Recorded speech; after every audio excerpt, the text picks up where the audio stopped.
Salut à tous, on se retrouve aujourd'hui pour une nouvelle vidéo. Donc ce fameux Scan 1000, je suis en compagnie de mes acolytes comme d'habitude. Owen, salut les gars.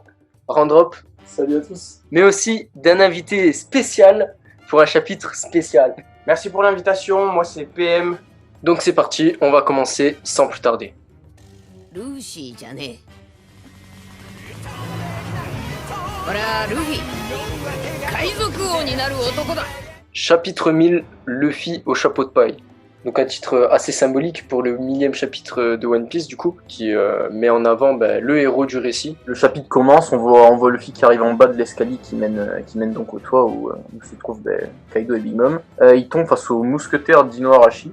Et donc on voit qu'ils ont tout donné, Luffy les remercie, et on le voit se dirigeant en courant vers le haut de l'escalier pour absolument monter et rejoindre donc Kaido et Big Mom. On voit une scène même assez touchante au final. Ouais, Sicilien en fait qui lâche une larme et qui donne tous ses espoirs en fait en Luffy. Donc ensuite on arrive sur la seconde scène du scan où cette fois on retrouve Marco accompagné de Zoro qui fait face aux deux calamités de Kaido. Donc King et Queen. Ouais, la grosse page en fait. Mais ça fait suite sur le dernier scan en fait Marco devait emmener du coup Zoro sur le toit pour rejoindre Luffy face aux deux Yonko. Et du coup on voit la suite de cette action. Et du coup c'est à peu près ce qu'on avait imaginé. Hein. Ouais c'est ça. Au final on a augmenté quand même, on s'attendait pas à ce qu'il y ait un tel niveau de puissance. On voit même que Queen...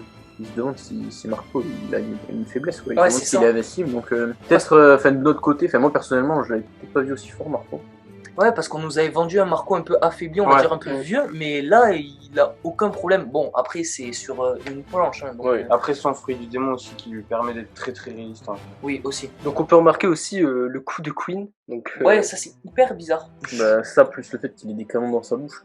Peut-être un androïde, ouais, qui s'est forgé un corps en fait plus résistant grâce à la technologie. Il est à moitié humain, à moitié robot. Parce que ouais, là on voit en fait le départ de son cou, c'est vraiment de la chair. Et puis petit à petit en fait, je sais pas, on pourrait assimiler ça à des os ou à un truc robotique en fait. Ouais, c'est assez difficile de discerner, mais bon. Est-ce que c'est quelque chose qui va être vraiment traité par la suite, peut-être lors de son combat? Après, comment l'expliquer surtout? Peut-être une faiblesse. Qu'il soit humain, qu'il ait mangé un zone, et que ce soit sur ce zone qu'il ait une apparence métallique, parce qu'en soi, l'apparence humaine de Queen, ouais, c'est vrai. Il n'y a aucun indice qui nous laisse penser que c'est métallique. Ouais, c'est pas. Totalement. Je sais pas, c'est peut-être un développement d'une technologie de Vegapunk encore plus poussée que les Pacifista. Bon, de toute façon, je pense qu'on en saura plus si c'est le cas plus tard. Donc au final, on voit Marco qui balance Zoro sur le toit. Ensuite, on arrive sur la troisième scène de ce chapitre. Donc on voit la suite du dialogue précédent entre Momonosuke et Yamato. Donc une nouvelle fois sur le dé et notamment qui donne sur un petit flashback encore une fois sur Ace. On voit aussi que Yamato donne le carnet qu'elle avait récupéré dans les décombres du château d'Oden à Momonosuke, donc ça raconte un peu la transmission du savoir du père à son fils. Ça, je le vois un peu comme un moment charnière, comme quoi la page d'Oden est peut-être définitivement tournée et on passe vraiment sur l'ère de Momonosuke. Ouais, parce qu'en plus Yamato se sépare de plus en plus en fait du personnage d'Oden qu'on avait au début, genre elle se prenait pour Oden, tout, et là carrément de plus en plus séparée en fait de la personne d'Oden. On voit vraiment que c'est la fille de Kaido en fait. On nous reparle ensuite de la prophétie comme quoi de nombreux rookies feront leur apparition dans le nouveau monde, ils feront de gros dégâts, seront porteurs de gros changements. On voit aussi des images sur les supernovas qui se dirigent du coup potentiellement sur le toit. À ce moment-là, on n'est pas censé en savoir plus. Et on passe directement au flashback en fait, qui en soi ne nous apprend pas grand-chose, mais C'est symbolique. Voilà, Symbolique. il nous apporte beaucoup de choses symboliquement, notamment sur le titre du chapitre, le personnage de Luffy, son rêve. La carte de vie de Ace aussi. Ça nous rappelle qu'il a beaucoup de soutien parce que le second des révolutionnaires lance, enfin, un grand commandant de Barbe Blanche Ouais, bah, qui lui, croit en son rêve et qui le mettent avant tout, qu'ils font passer avant tout en fait. Et ce qui est intéressant aussi, c'est de voir que directement Ace essaie de dire ouais, ne te moque pas ni rien, et on voit que Yamato en fait est touché et elle ne Ouais. comptait pas se moquer. En Elle fait. comprend directement. C'est ça. Bah, on voit une nouvelle fois que Luffy rassemble, hein, comme ce que nous disait, Alors qu'elle a jamais vu. ouais, C'est ça le pire. comme ce que nous disait Mioka Marineford ou Kobe là plus récemment. Mais Luffy a cet étrange pouvoir de rassembler les gens autour d'une même cause. Donc ensuite on voit une scène intéressante sur laquelle Yamato et Ace parlent de Roger. Donc c'est assez intéressant quand on sait que Ace voue une véritable haine envers Roger à ce moment-là. Et surtout qu'à ce moment-là, c'est expliqué, Yamato ne sait pas que Ace est le fils de Roger. Ouais. Elle dit après. Ouais. Et du coup, encore une fois, on a le parallèle, bon, depuis le début intéressant, entre Roger et Luffy. Comme à chaque fois, on remet sur le tapis Luffy, le descendant spirituel de Roger, on va dire. Celui qui perpétue en fait sa volonté. 目が死ぬってロジャー。ああ、もう長くはねえ。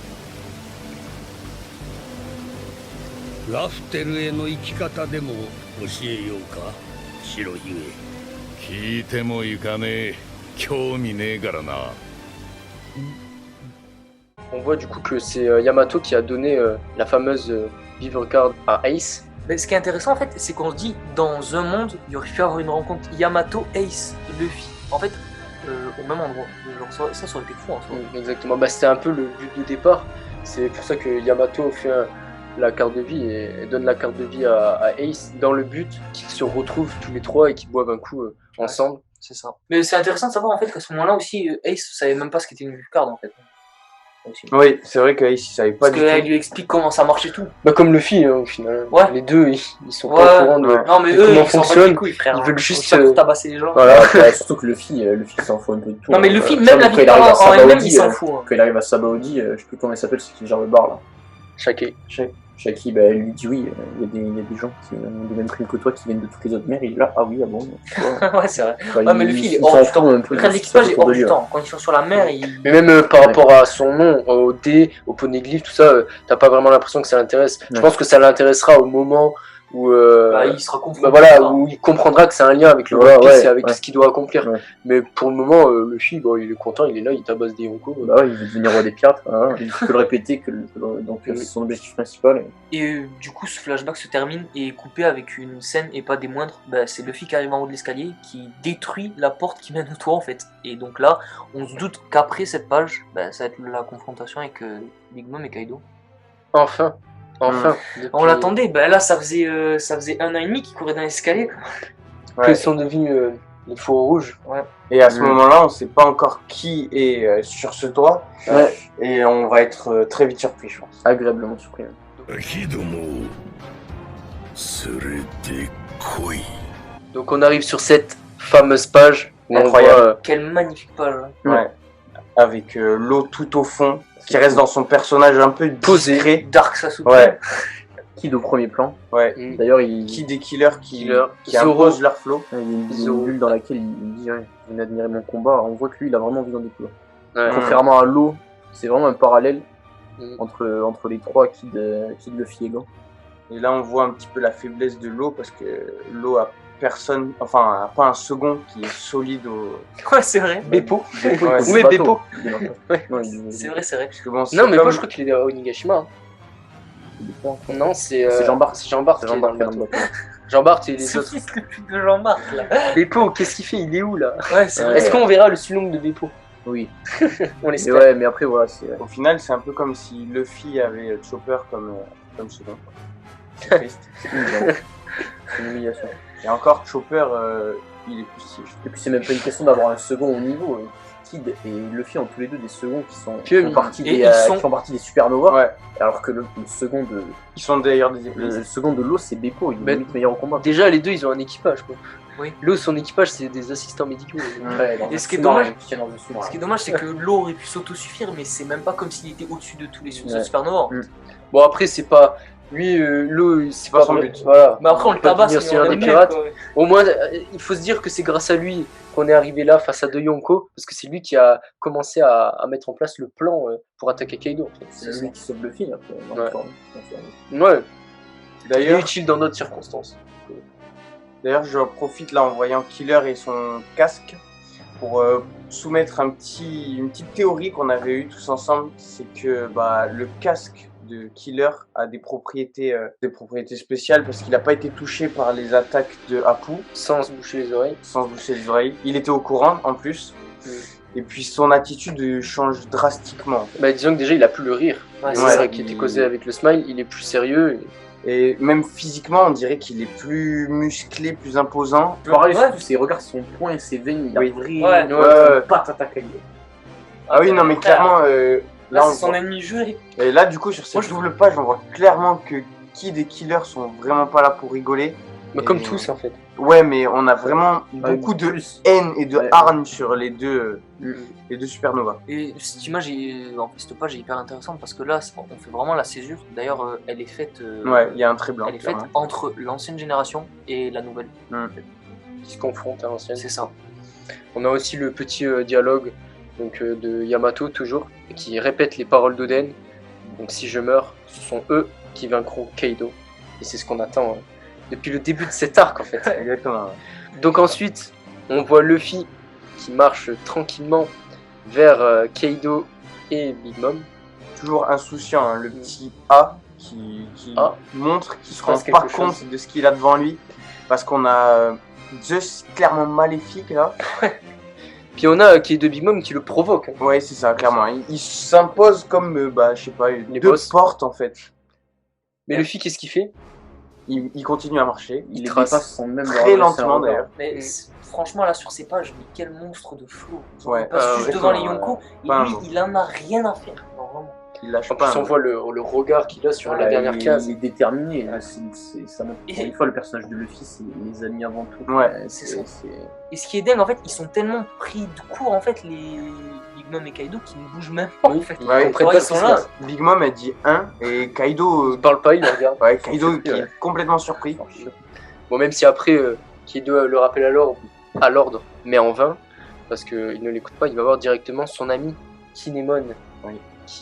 qu'on retrouve salement amoché comme le reste des fours rouges, malheureusement. Mais il n'est pas mort. Ouais, Au moins, ils sont pas morts.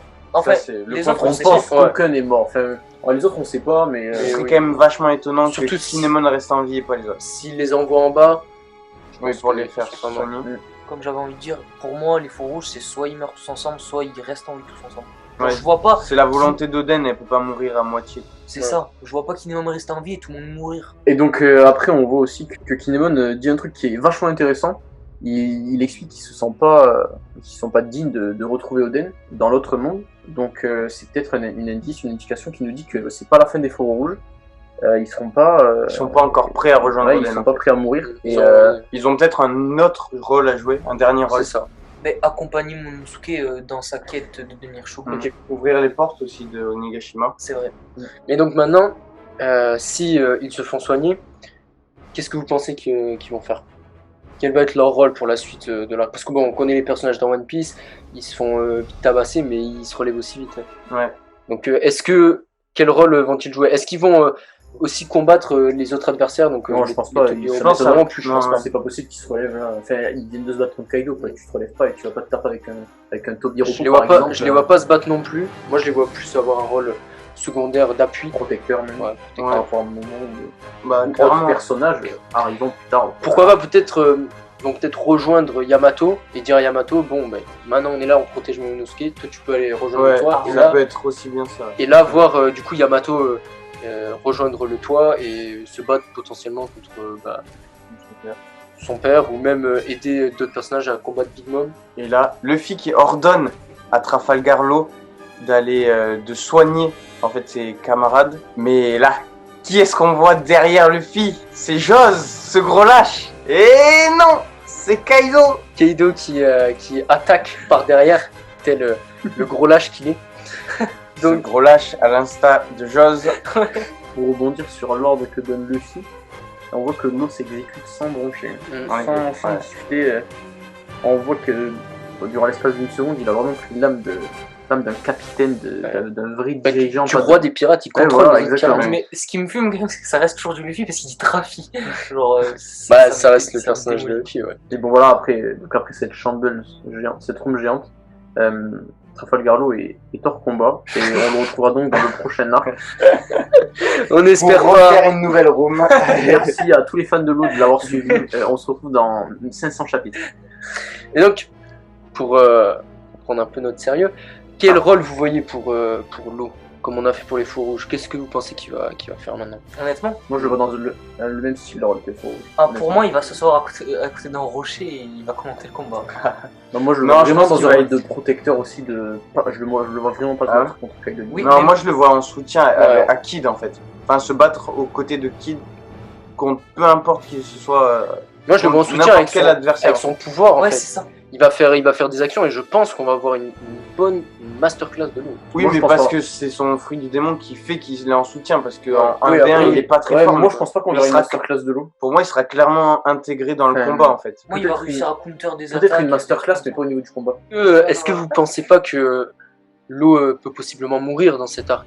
Parce qu'il a accompli son rôle déjà. Dressrosa, au final, son. Ah, mais pourquoi mourir ici et pas dans Ben, ce sens Luffy qui est entre la vie et la mort après son combat contre Kaido et opération de jouvence Voilà, de l'eau exactement. est mort. Ah ouais. Oui, Est-ce bah que ce serait dans pas ce le moment sens-là, ouais. Est-ce que Ouais. ce serait pas le moment de nous montrer. Par rapport à l'arc, je sais pas, mais par rapport à une situation dans laquelle Luffy serait dans un état vraiment critique, là, ouais. Là par contre, ce serait Ouais. vraiment son rôle. Après, mourir dans l'arc en soi, en sacrifice par exemple, en dehors d'utiliser le fruit de jouvence. Ben, si c'est pour sauver le futur roi des Oui, pirates, voilà, je pense que oui, ça c'est- peut être une explication. Ah oui, c'est sûr, mais je parle dans un autre cas par exemple où il se bat et il meurt. Ah Dans un non, combat ouais, normal. Non, voilà, ce serait vraiment. Parce que depuis Dressrosa, l'eau est clairement plus montrée comme aux côtés de Luffy, mais clairement en soutien de Luffy. Et on le voit pas trop parler, on le voit encore plus sombre qu'il l'était. Donc moi je suis d'accord avec cette possible théorie qui sauve Luffy, qui est peut-être pas encore, enfin qui est sûrement pas assez puissant pour battre un empereur seul. Donc, ce qu'on remarque aussi depuis Dressrosa, c'est que la relation Luffy-Law a bien évolué. Maintenant, ils sont vraiment des amis. Ils sont plus rivaux. Law n'est plus un rival sérieux à Luffy pour le titre de roi des pirates. Oui, totalement. C'est fou comment ça évolue parce que quand il est introduit à Sabaody, il est vraiment introduit comme quelqu'un d'assez fort et tout. Son surnom, il s'appelle le chirurgien de la mort, je crois. Et c'est vachement intéressant de voir le moment où il est introduit à Sabaody, où parmi les supernovas, il a la quatrième plus grosse prime. Il est surnommé le chirurgien de la mort, donc il est présenté vraiment comme un personnage assez badass, charismatique et tout. Prometteur. Ouais, une nouvelle génération. Ouais, même un guerrier, quelqu'un de féroce avec qui peut potentiellement être un rival de Luffy. Et de fil en aiguille, avec la naissance de leur alliance et maintenant, le moment où Luffy lui donne carrément un ordre comme si c'était un membre de son équipage, on voit qu'il y a une belle évolution quand même. Il s'efface devant le roi des pirates. Mais futur. le vrai rival, au final, après, bon, si on C'est enlève. qui Oui, c'est qui C'est Si on enlève Barbe Noire, parce que au final, le vrai rival de Luffy, c'est Barbe Noire. Celui qui est le plus proche de One Piece après lui. Oui, le rival pour le One Piece. Voilà, Après, ça, en tant que rival dans les membres de la nouvelle génération, le véritable, ça reste Kid quand même. Après, l'eau, il fait Possible. partie des 3 plus grosses supernovas, pas forcément par rapport à sa force Ouais, voilà. au combat, mais en Aussi. fait sa force de caractère.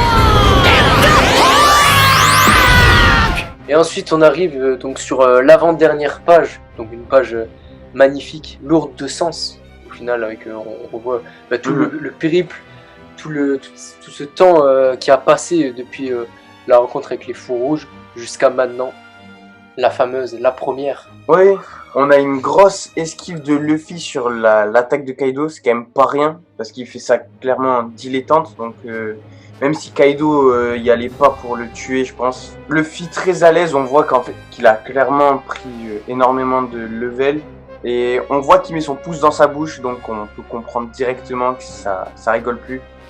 Et là, Gear Third, on l'attendait tous, je pense, le moment où Luffy va enfin toucher pour de vrai Kaido. Avec le Je sais pas. Ryu. Là, c'est pas une touche hein, qui lui met. On voit la tête Ouais. de Kaido qui vibre, Mm. tellement l'impact est fort. Et donc, c'est le dévoilement d'une nouvelle attaque, le Red Rock. Et on peut dire que elle est pas piquée d'un dent. Hein. Le Red Rock en Gear Third, donc ça veut dire qu'il a plus d'un tour dans son sac encore. C'est ça. Et ce qui est intéressant de souligner aussi, il faut pas l'oublier, c'est qu'il y a des flammes en fait là, autour de Kaido. Et dans son coup de poing. Donc une technique qui enflamme en plus de faire mal. Attaque du coup qui fait penser au Red Hawk. Ouais, totalement.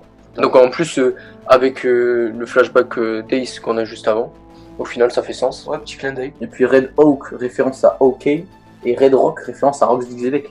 Ah, potentiellement. Pourquoi pas? Et du coup là, on voit Big Mom qui sue, hein, qui commence à suer. J'aurais dit, et Kaido, qu'est-ce que tu fous en fait? Genre là, même elle se dit, waouh, qu'est-ce qui se passe là par contre? Ah oui, on a deux cases, une très petite et l'autre où on voit l'entièreté du visage de Big Mom. Elle a clairement une goutte de sueur, un visage complètement stupéfait. Elle a la tête de Pound en fait. Ouais. Elle est clairement surprise par ce qui est en train de se passer. Elle a affronté Luffy il y a quelques semaines, quelques jours. Et là, elle se retrouve à le voir mettre au tapis en un seul coup Kaido. Elle se dit, est-ce que j'ai bien choisi mon camp quoi. Ouais. Mais après, Kaido lui-même, il est surpris en Ouais. fait, parce que il y a 2 jours, il avait rien senti, alors que il avait Luffy qui s'était mis à son max. Ouais. Et là, en Enfin. quelques jours, il s'est fait mettre au tapis quoi. Par contre là, il est énervé Kaido. Genre on le voit sur la petite case. Genre là, il est en plus. Ce qui est intéressant, c'est que la case est vraiment noire en fait. Ouais. Genre elle est vraiment sombre. Et là, on voit que il va rentrer dans une rage infernale. Bah là c'est le début du combat final quoi. C'est Ouais. ça. Il va, enfin, je pense qu'il sortira pas tout de suite la forme hybride, parce que je pense qu'il la sortira quand le combat sera un peu plus avancé, à peu près au moment où Luffy sortira une potentielle nouvelle transformation. Mais en tout cas là, le combat va vraiment commencer, sachant qu'on a aussi les 1v1 qui sont en cours en bas. Donc ça, je pense qu'on va le voir même avant le combat. On va avoir quelques chapitres où on va voir les 1v1. Et aussi King Queen contre Marco. Donc en fait, tu vas avoir plein de combats intéressants et ça c'est ouf. Et puis forcément, des gens comme Zoro par exemple, ou Killer, qui vont pas forcément, enfin peut-être qu'ils vont se battre au début pour aider, mais qui vont sûrement redescendre parce que Queen et King, enfin Marco, même s'il a montré qu'il avait de la puissance, ça m'étonnerait qu'à lui tout seul il est là, parce que Marco a surtout un fruit de soin, pas forcément adapté pour un gros combat, donc c'est pas forcément son rôle à lui d'affronter King et Queen en fait. Et peut-être que si King monte pour attraper, enfin pour aider en fait son capitaine, moi j'imagine que c'est Zoro qui va s'opposer à lui. Mais si Queen monte aussi, Sanji va arriver. peut-être, avant que Sanji arrive, peut-être que c'est Killer qui va entamer le combat avec Queen et Sanji arriver et s'opposer à Queen logiquement. Après avoir été sauvé des griffes de Black Maria, la femme la plus forte de One Piece. Ah mais là, les questions que tout le monde se pose en fait, c'est quels vont être les combats? Parce que là en haut, on a tous les Supernova, on a les deux Yonko. Qui va devoir se taper contre qui en quelque sorte? À voir. Et aussi l'intrigue toujours de l'île en fait, qui flotte toujours. Ouais, Et ça, je me demandais si potentiellement Nami, vu que avec la météorologie, tout ça, pouvait pas peut-être contrer la trajectoire de l'île. Ouais, parce que l'île flotte grâce à des nuages en fait. C'est ça. Et on a vu qu'elle avait étudié les nuages sur l'île céleste. Est-ce que l'île va réatterrir aussi vite, ou est-ce que elle va rester en l'air? On le saura dans les prochains scans. Mais avant ça, on peut terminer sur ces deux dernières cases symboliques où on voit Luffy mettre son chapeau à l'effigie de Shanks le roux. Ouais, en plus, même sa silhouette de loin en soi, c'est il ça. a vraiment l'apparence de Shanks. Ou même celle de Roger au tout début quand on le voit avec Rayleigh. Aussi, Et que Rayleigh est sur un bateau. C'est vrai. Bah, clin d'œil encore une fois. Et puis la dernière phase qui est juste le symbole en fait de l'œuvre de One Piece. Luffy qui répète une énième fois qu'il veut devenir le roi des pirates, mais là ça a vraiment une signification encore face aux plus enfants. importante. Ouais. Les yeux dans les yeux, il leur dit je vous dépasserai. Après en avoir couché. Parce que ouais, juste avant, Kaido lui demande répète alors ce que tu m'as dit en bas. Le film dit ok, je te mets une petite patate, je te couche, puis je t'explique. Tranquillement. Du coup, le chapitre qui se termine sur Luffy qui dit qu'il sera le roi des pirates. Et on rappelle que le chapitre s'appelle Luffy au chapeau de paille. Donc ça commence par Luffy au chapeau de paille et ça se termine par le roi des pirates. Donc clairement, on voit le début et la fin. Luffy. Un chapitre totalement consacré à Luffy. Et au final, est-ce que c'était pas la meilleure chose à faire pour le chapitre 1000 ? Le chapitre le plus symbolique du manga, est-ce que c'était pas la meilleure chose à faire que de montrer le héros au final ? Ouais. Ça montre vraiment que voilà, c'est fini le Luffy qui dit qu'il veut être roi des pirates sans vraiment en avoir la possibilité. Là, on a vraiment l'impression que Luffy rentre dans la catégorie. C'est sérieux. Là, ça devient réel. Il a vraiment les moyens pour devenir le roi des pirates. Oui, parce que là, il fait vraiment des dégâts sur Yonko. Donc, à la fin de Stark, de toute façon, on s'en doutait, Luffy, sûrement niveau Yonko, et qui va vraiment devenir un sérieux concurrent et un sérieux adversaire. Là, déjà, actuellement, c'est l'un, si ce n'est le plus proche de One Piece. Il possède déjà 2 rois de poneglyphes, celui de Big Mom et celui Azu. Donc là, à la fin de l'arc, potentiellement un 3e en fait. Plus, il a une puissance non négligeable et il est voué à augmenter. Et ce qu'il faut aussi souligner en fait, parce qu'on lui semble, mais il a Robin. Oui, il a Robin. C'est l'un des seuls personnages qui peut lire justement ces textes. D'avoir les veilles de l'œil de Charlotte. Il a la détermination. Il a le soutien de bon nombre d'autres personnages. Mais tu sais, quand je la revois, je me dis putain, là frère, à partir de ce moment-là, c'est bon. Frère, Luffy est rentré dans la cour des grands. C'est terminé. Ça a chier les deux. Bon, même s'il reste quand même. Il faut quand même le terminer, Kaido. Mais c'est surtout, pas fini. En fait, bon, ok, là il met un gros coup à Kaido, mais c'était pour marquer le coup. On sait très bien que voilà, Kaido va se relever, il va avoir un fight, quoi, digne de ce nom. Mais on se dit, là sur le toit, c'est assez déséquilibré. On peut dire ce qu'on veut, ok, il y a les Supernova, mais en face il y a 2 Yonko, c'est pas n'importe qui. Donc, savoir est-ce que il y a d'autres personnes vont se mêler au combat quand Onigashima va tomber, est-ce qu'il va avoir des intervenants extérieurs? On sait pas. On sait qu'Oda à la Jump Festa, si je dis pas n'importe quoi, a dit le rouge va bouger. Le rouge. Mais je crois qu'il a dit le rouge. Ouais. Le rouge va bouger. Une arrivée d'un autre personnage. Est-ce que ce serait peut-être à la fin de l'arc ou au début du prochain après? Parce qu'il a dit c'est. Ah oui, ce qui est sûr, c'est en 2021. C'est ça. C'est pas tout de suite, c'est sûr. Après, dernière chose, enfin sauf si vous avez d'autres choses à rajouter, mais moi j'étais en train de me demander est-ce que Oda n'aurait pas abandonné les actes en fait à Wano? Parce que là, l'acte 3 commence à être sacrément long, sachant que normalement dans le théâtre japonais, c'est l'acte 4 qui est le plus long. À voir si ça c'est pas abandonné. Moi, je pense quand même pas qu'il aurait abandonné. Moi je trouverais ça bizarre aussi. Je pense juste qu'en fait les combats vont être très longs. Peut-être qu'on aura un dernier chapitre justement qui concerne pas du tout ce qui se passe en haut et qui clôture l'acte 3, je sais pas sur quoi on peut partir parce que je vois pas ce qu'il y a à rajouter en fait avant de clôturer l'acte. Mais... Ah mais pour moi là il se clôture là. C'est-à-dire que peut-être une arrivée d'un perso par exemple. Lancement des hostilités. Plein de personnes dont moi attendaient l'arrivée d'un personnage au chapitre 1000, peut-être qu'il arrivera au chapitre 1001 et justement au chapitre 1002 et ce qui clôturera l'arc 3. Et voir peut-être ce qui s'est passé après à l'arrivée de ça pendant l'entracte. Mais bon pour l'instant Onigashima vole donc c'est pas d'actualité quand même. Après moi je fais partie de ceux qui pensent que l'île peut réatterrir à n'importe quel moment en fait. Elle a décollé à n'importe quel moment, elle peut très bien réatterrir dans le... Tu vois bien l'île tomber carrément. Ah mais là pour moi, après je dis pas que ça va arriver mais je n'exclus pas la possibilité que le prochain chapitre, l'île tombe. Bon, le prochain chapitre, c'est peut-être un petit peu abusé. Mais d'ici 3, 4, 5 chapitres, c'est très probable. Mais on est d'accord, si Kaido tombe inconscient, l'île tombe. Logiquement, oui. Logiquement, oui. Voilà. Ben, écoutez, ce fut un très bon chapitre, même très bon, pour ma part. À voir maintenant comment les choses évoluent. Qu'est-ce que vous en avez pensé, vous, de ce chapitre? Le chapitre 1000 n'a pas déçu. Pour moi, c'est comme ça qu'il devait être, en fait. Pour moi, il est parfait. Comme je dis souvent, en fait, Oda, pas parce que les fans voulaient du fanservice, en quelque sorte, qu'il allait rusher un chapitre 1000 avec des arrivées, plein de trucs et tout. Il faut une cohérence aussi dans le scénario. Donc pour moi, là, elle est parfaite. Et le chapitre 1000, c'est consacré à Luffy, parce que le personnage principal, pour moi, c'est juste ouf. c'est parfait.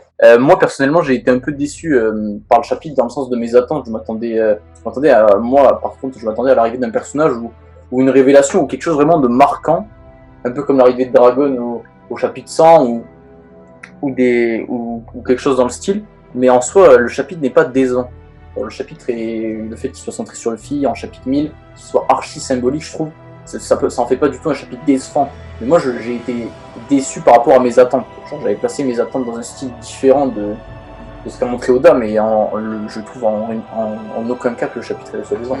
Sachant que en plus là ça met en place les dingueries en fait. Ça tease un peu les dingueries qui vont arriver. Donc là tous les prochains chapitres vont être excellents. Bon, même si forcément il y aura des chapitres de transition. Il va y avoir Sanji voilà, les contre chapitres, Black Maria, ça va être ouf ça. Les chapitres de milieu de tome, souvent voilà, ils sont un peu moins fournis que les fins ou début de tome. Mais en tout cas là on avance que sur des dingueries en fait. Et c'est ce qu'on aime dans One Piece. Bon, du coup, on peut conclure cette vidéo assez riche en émotions. Et dans tous les cas, on se retrouve d'ici peu pour des reviews comme d'hab. Il y a MHA, il y a SNK, aussi des vidéos qui vont être différentes qui arrivent. Une sortie manga des mangas justement de janvier. Mais ça, on vous en dira, vous en saurez plus le jour de la sortie. Sur ce, on vous souhaite une bonne journée ou une bonne soirée. Et à bientôt. Ciao. Bye bye. Salut.